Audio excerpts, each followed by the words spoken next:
हाँ, एक वक्त ऐसा भी रहा कि नीतीश कुमार के बाद बिहार के राजनीति में अगर मुख्यमंत्री के तौर पे किसी को देखा जाता था तो उपेंद्र कुशवाहा को देखा जाता था। कि पार्टी को सताने लगी है कि हो ना हो फिर से चिराग मॉडल एक्टिव हो जाए। 2020 में जो चिराग ने किया था चुनाव के दौरान वो फिर से कहीं ना कहीं इस बार भी हो जाए। बैठक में चिराग पासवान भी नहीं पहुंचे, उस बैठक में जीतन राम मांझी भी नहीं पहुंचे और उस बैठक में उपेंद्र कुशवाहा भी नहीं भाजपा ने कहा है कि चिराग और मांझी को मैं सेट करता हूं, आप कुशवाहा जी को सेट कर लीजिए। भाजपा और जदयू की अब की बार गोटी पेटी सेट है, यानी भाजपा और जदयू ने अपना अपना सीट डिसाइड कर लिया है। बंद कमरे में सारे दल के नेता बैठकर के साहस का स्वागत कर रहे हैं और उनके साहस को सलाम कर रहे हैं सेना के। तो बैठक कहीं और की थी। नीतीश कुमार बैठक ले रहे हैं। एक तरफ आप कहते हैं कि नीतीश कुमार की तबीयत खराब है, दूसरी तरफ आप बैठक की चर्चा करते हैं। और एक नहीं तीन। नमस्कार, मेरा नाम है आदर्श और आप देख रहे हैं फाइनल पोस्ट। बिहार में 3 दिन में सीएम नीतीश कुमार ने 3 बड़ी बैठक की है और आज फिर एक बड़ी बैठक की है। क्या चल रहा है बिहार में, बिहार की राजनीति में आखिर हो क्या रहा है, नीतीश कुमार इतनी मीटिंग क्यों कर रहे हैं, सब कुछ जानेंगे। मीटिंग में अंदर क्या बातें हुई है यह भी जानेंगे, मीटिंग में कौन कौन शामिल था यह भी जानेंगे, सब कुछ जानेंगे। इसके लिए हमारे साथ मौजूद है हमारे एडिटर पुरुषोत्तम कुमार। सबसे पहले स्वागत है पुरुषोत्तम। धन्यवाद आदर्श। पुरुषोत्तम, बिहार में चुनाव है और चुनाव का जो तिथि है वो नजदीक होते जा रहा है और तिथि जितनी नजदीक होते जा रहा है नीतीश कुमार की बेचैनी बढ़ते जा रही है। नीतीश कुमार पिछले 3 दिनों में 3 बड़ी बैठक की। 3 दिनों में 3 बड़ी बैठक में पहली बैठक नीतीश कुमार अपने जदयू नेताओं के साथ, दूसरी बड़ी बैठक बीजेपी के साथ और तीसरी एनडीए के साथ, यानी जीतन राम मांझी, उपेंद्र कुशवाहा, जितने भी एनडीए में दल हैं सभी के साथ। लेकिन मेरा प्रश्न सबसे पहले यह है कि आज 3 मीटिंग होने के बावजूद आज उपेंद्र कुशवाहा को पर्सनली बुलाया गया था मीटिंग के लिए और अंदर से खबर है कि उसमें ललन सिंह भी मौजूद थे। क्या कुछ खबर है सर? 3 बड़ी बैठक हुई, आपने बता दिया कि भाई ये बैठक क्यों हुई और आपने कहा कि नीतीश कुमार की बेचैनी बढ़ती जा रही है। ऐसा है आदर्श, थोड़ा सा हास्यास्पद है कि जब ये देखने को मिलता है न्यूज़ चैनल के माध्यम से कि नीतीश कुमार का मानसिक संतुलन ठीक नहीं है, नीतीश कुमार की तबीयत ठीक नहीं है। मंच पर नीतीश कुमार ने फिर से लगे ये करने, थंबनेल व्यवहार किया। हाँ, ऐसा व्यवहार किया और फिर सारा मीडिया, सारा YouTube channel, Facebook channel news का उनके बैठकों पर नज़र डाल देता है कि नीतीश कुमार बैठक ले रहे हैं। एक तरफ आप कहते हैं कि नीतीश कुमार की तबीयत खराब है, दूसरी तरफ आप बैठक की चर्चा करते हैं। और एक नहीं तीन बड़ी बैठक, और वो भी बैठक साफ तौर पे नज़र आता है। स्ट्रेटजी देखिए बैठक की।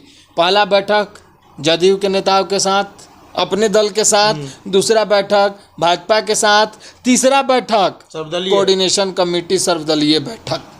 अब इस वक्त ये बैठक क्यों हुआ, ये बहुत बड़ा सवाल है।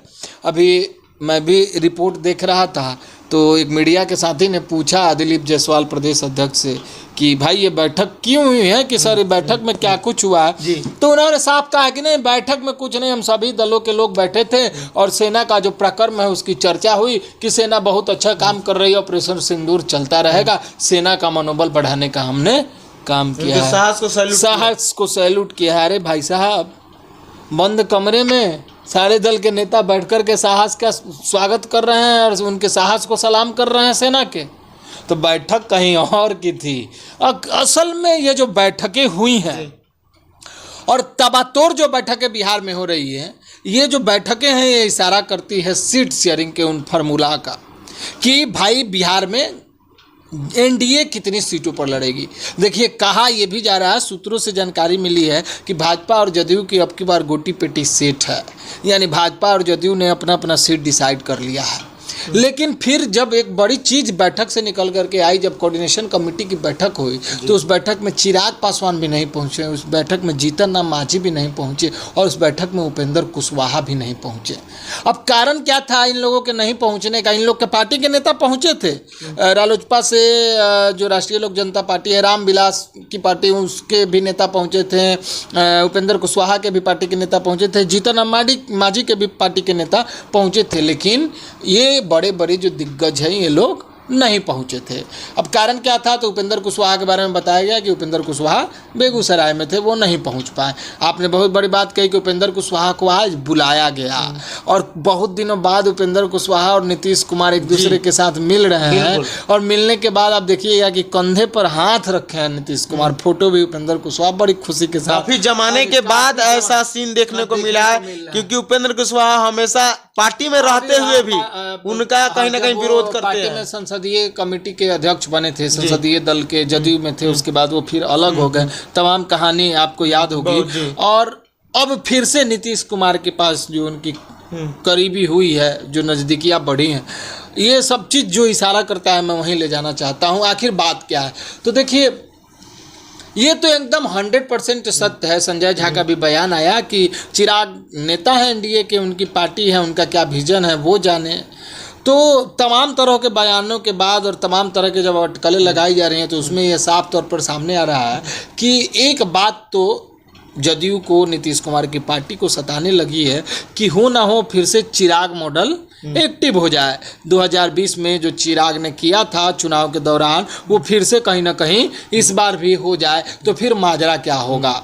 तो इस चीज़ को लेकर के जदयू जो है सतर्कता बरत रही है कि फिर से ये चीज़ ना हो जाए, इसीलिए सतर्कता 2020 न दोहराया जाए, इसीलिए जदयू सतर्कता बरतते हुए ये मांग कर रही हैं। जो अंदरूनी खबर है कि बड़ी भाई के भूमिका में जदयू रहेगी, यानी नीतीश कुमार की पार्टी इस बार बड़ी भूमिका के तौर पे बिहार में चुनाव लड़ेगी। अब 2-4 सीट इधर उधर हो जाए वो अलग की बात है। कारण क्या है, कारण ये है सीट शेयरिंग को लेकर के कि अगर बड़ी भाई की भूमिका में नीतीश कुमार नहीं रहते हैं तो फिर दिक्कतें क्या आ जाएंगी कि अगर सीट शेयरिंग का फॉर्मूला कुछ ऐसा हो जाएगा तो फिर नीतीश कुमार को साइड करके भी सरकार बनाया जा सकता है। लेकिन नीतीश कुमार के पास जादुई आंकड़ा होता है, नीतीश कुमार के पास जो वोट का समीकरण है वो हमेशा उनके हाथ में रहता है। और दूसरी सबसे बड़ी बात है कि चिराग ही सिर्फ बिहार का एक दल नहीं है, उन्हीं की एक पार्टी दल नहीं है, बहुत सारे दल हैं और सभी दल के लिए नीतीश कुमार हाथ का लड्डू हैं, सबको नीतीश कुमार पसंद है। अंदर से खबर आ रही है कि जैसे आपने बताया कि नीतीश कुमार और भाजपा ने अपना अपना सेट कर लिया है, और खबर ये आ रही है कि भाजपा ने कहा है कि चिराग और मांझी को मैं सेट करता हूं, आप कुशवाहा जी को सेट कर लीजिए। देखिए भाजपा ने ये नहीं कहा है, ये बात जदयू ने कहा है।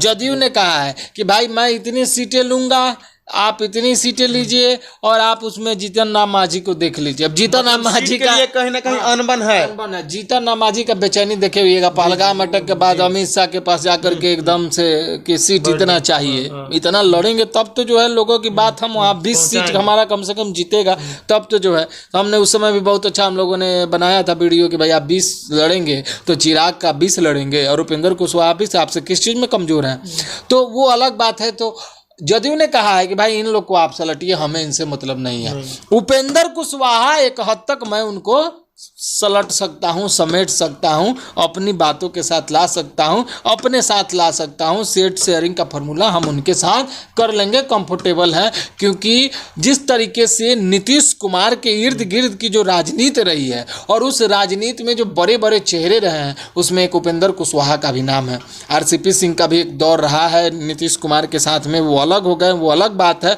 लेकिन उपेंद्र कुशवाहा भी एक वक्त नीतीश कुमार के बहुत ही करीब, बहुत ही साथ, एक वक्त ऐसा भी रहा कि हाँ, एक वक्त ऐसा भी रहा कि नीतीश कुमार के बाद बिहार के राजनीति में अगर मुख्यमंत्री के तौर पे किसी को देखा जाता था तो उपेंद्र कुशवाहा को देखा जाता था। तो नीतीश कुमार और उपेंद्र कुशवाहा में भाई भाई का रिश्ता है, पारिवारिक रिश्ते भी अच्छे हैं। तो अगर ऐसा कुछ हुआ है, अगर जदयू ने अल्टीमेटम दे दिया है कि आप चिराग को सलटिए, आप मांझी को सलटिए, हम उपेंद्र कुशवाहा के साथ गोटी पेटी सेट कर लेंगे और हमारी जो सीटें हैं उसमें से हम उपेंद्र कुशवाहा को सीट लड़ने के लिए देंगे, तो शायद यही कारण हो सकता है कि नीतीश कुमार ने उपेंद्र कुशवाहा को आज बुलाया है, कंधे पर हाथ रख करके सब कुछ बताया है। अब आगे की रणनीति क्या होती है देखना बड़ा दिलचस्प होगा बिहार में, क्योंकि बिहार में अब चुनाव होने वाले हैं और सिर्फ बैठकों का दौर एनडीए में ही नहीं चल रहा है, इंडिया गठबंधन में भी चल रहा है। कृष्णा अल्लावरू जो है अपने स्ट्रेटजी को लेकर के बड़ी अडिग है अभी भी, और फिर उन्होंने बोला है कि फिर मीटिंग होगी, तो एनडीए गठबंधन के साथ साथ इंडिया गठबंधन में भी बैठक हो रहा है। देखिए 3 कड़ी को मैं बड़ी स्पष्टता के साथ दर्शकों को दिखा देना चाह रहा हूँ। एनडीए का सीट शेयरिंग फार्मूला, इंडिया गठबंधन का सीएम फेस कौन और सीट शेयरिंग फार्मूला, और तीसरा जो माजरा चल रहा है एनडीए के एक चिराग पासवान और इधर जन सुराज पार्टी, इन दोनों का मिलाप न हो जाए, इस तरह की भी कहानी चल रही है बिहार में। देखिए आने वाले समय में क्या कुछ होता है, कौन किसके साथ जाता है, क्या चिराग मॉडल फिर से दोहराया जाता है या फिर नीतीश कुमार सबके हैं उनके लिए भी तो दरवाजे खुले हुए हैं। मतलब कि चिराग का बागी तेवर अभी भी मतलब सही है, मतलब चिराग ने जो बागी तेवर दिखाया है वो सच में है। देखिए चिराग ने जो बागी तेवर दिखाया है, क्योंकि बिहार में उन्होंने जैसे अभी तुरंत दलित सम्मेलन करने जा रहे अभी एक खबर आई हैं कि जी, नालंदा में, और पूरे बिहार में जो अपना कद बढ़ा रहे हैं, जो अपना मतलब स्थिति को मजबूत कर रहे हैं, मजबूत करने में लगे हैं, तो लग रहा है कहीं ना कहीं चिराग अपना अलग स्टैंड लेकर चुनाव लड़ सकते हैं। चिराग अकेले चुनाव लड़ेंगे तो चिराग वो परिणाम भुगत चुके हैं। चिराग को पता है कि हम क्या कर सकते हैं। चिराग कहते हैं कि हम नीतीश कुमार अगर वो अकेले चुनाव लड़ते हैं तो उनको डैमेज कर लेंगे, लेकिन अब ऐसी स्थिति परिस्थिति नीतीश कुमार नहीं आने देंगे बिहार की राजनीति में कि चिराग अपना स्ट्रेटजी तय कर लेंगे। और भले चिराग भाजपा के कहे पर चुनाव लड़े वो अलग बात है, कि अलग स्ट्रेटजी तय हो, नीतीश कुमार अगला मुख्यमंत्री न बने, ये भी एक लॉबी जो है तैयारी करे, वो सब चीज़ अलग बात है, ये सारी चीज़ें। लेकिन अगर चिराग इस तरह का हिमाकत करते हैं कि चिराग चुनावी मैदान में एनडीए गठबंधन से हट करके भले भाजपा की सह पर जन सुराज के साथ मिलकर ही अगर चुनाव लड़ते हैं तो नीतीश कुमार अब की बार चुप नहीं बैठेंगे। तो नीतीश कुमार ऐसा खेल कर जाएंगे कि न चिराग कहीं के रहेंगे राजनीतिक स्तर पर और न भाजपा का वो सपना साकार हो पाएगा बिहार में कि हमारा मुख्यमंत्री बने। क्या खेल करेंगे, खेल हम बाद में बताएंगे, लेकिन इतना जान जाइए कि नीतीश कुमार के भी सारे दरवाजे खुले हुए हैं। चलिए बहुत बहुत धन्यवाद आपका। जैसे देखा कि आपने बिहार में नीतीश कुमार की जो बेचैनी बढ़ी है सीट शेयरिंग को लेकर, मतलब जो एनडीए के जो घटक दल हैं उनको मनाने को लेकर कि कैसे सीट शेयरिंग का फॉर्मूला तय हो जाए, इसको लेकर लगातार बैठकें जारी है और बैठक पे बैठक चल रही है। क्या कुछ इसके बाद होता है, सीट शेयरिंग में किसको कितनी सीट मिलती है, जब भी आता है हम आपको दिखाएंगे। बाकी बने रहिए हमारे साथ, देखते रहिए फाइनल पोस्ट। बहुत बहुत धन्यवाद।